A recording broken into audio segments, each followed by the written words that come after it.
Programmatic is not a new thing. It's just kind of an evolution of the tool set that practitioners have available to them. The two good analogies you can point to are the stock industry. You use an E-Trade now instead of going to a stockbroker. And also in the travel industry, you would go to an Expedia instead of going through a travel agent to book a flight. You no longer have to use an insertion order in order to kind of book your media manually against some sort of proxy for who you think your audience should be.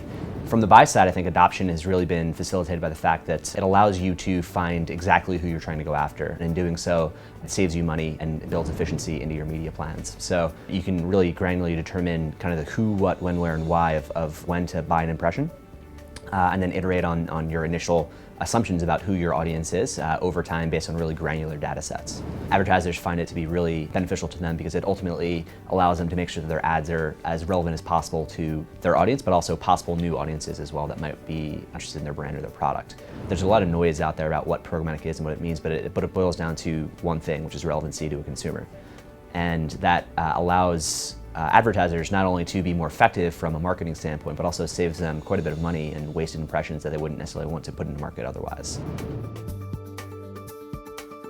From a publisher perspective, it gives them a lot more kind of tools and ability to monetize inventory that they wouldn't necessarily be able to sell via direct sales staff. And there's future versions of programmatic mechanisms, specifically header bidding, that's giving them even more power, specifically to kind of source demand across all the available entry points and really get the most bang for their buck for each impression that's available to advertisers.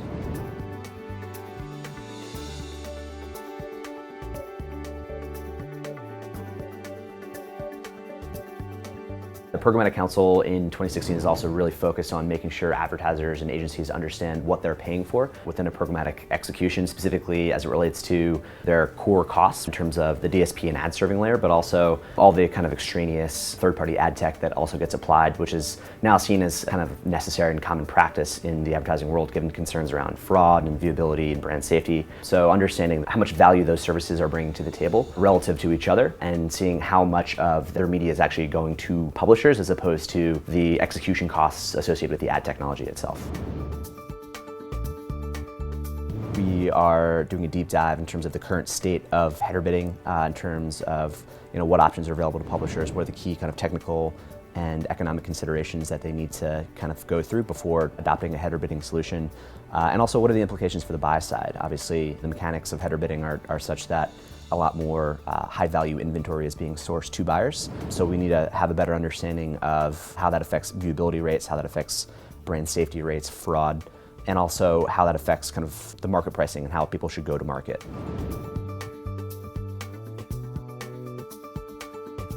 We are currently revamping our advanced programmatic class, which is currently only taught in a classroom, pencil and paper style, to take advantage of online interactive capabilities that are now available to us today, to make sure that the broader marketplace has access to this information and that we're not restricting it to just people who can attend in person. So we are building this curriculum into about 11 hours of content, 5 of which is going to be focused on kind of introductory concepts in 101, and then there's going to be about 3 hours of buy and sell side deep dives that introduce more sophisticated advanced concepts.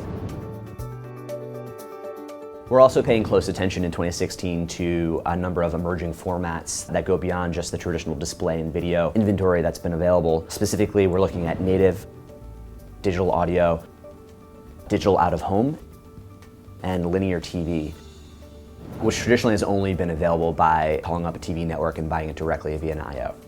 The Programmatic Council collaborates pretty heavily, not only with IAB Technology Lab, but also the IAB Mobile Center of Excellence, the Video Center of Excellence, and the Data Center of Excellence, which is new in 2016. Obviously, Programmatic touches a lot of different areas of the IAB, and we're kind of the central hub for where all of those conversations take place. So if you're an IAB member and you want to get involved in the Programmatic Council, feel free to shoot me an email, ben@iab.com, and I'll be happy to get you guys up to speed.